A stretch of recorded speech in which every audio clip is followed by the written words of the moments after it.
Ook de leveranciers van de toeleveranciers bij Ford Genk maken zich zorgen over de gevolgen van de aangekondigde sluiting.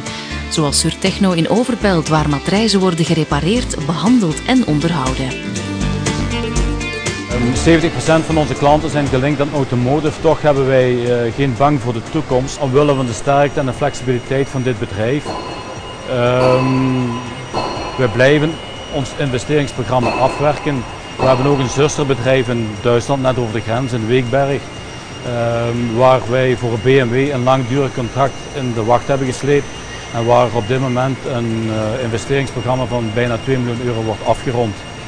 En deze investeringen wordt mede gerealiseerd door de familie Kerkhoffs uit Meeuwen, puur Limburgse investeerders. Surtechno stelt 30 mensen te werk en wordt in die tewerkstelling bijgestaan door SD Works.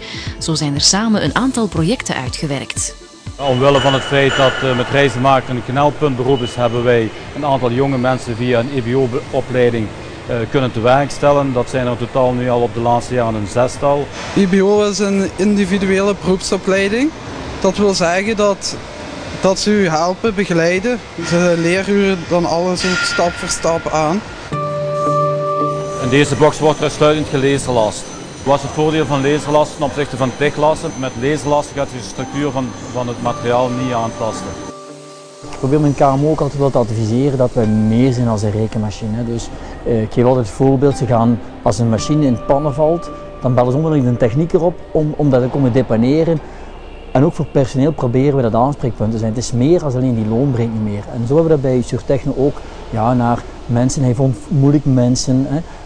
Met die instroom hebben we meegedacht over een IBO, dat hij meer met de VDAB moest samenwerken, die daar heel goed in begeleiden. Je had ook nog wel veel oudere mensen te werk, staat ook eens mee nagedacht wat er allemaal de mogelijkheden zijn van het ervaringsfonds.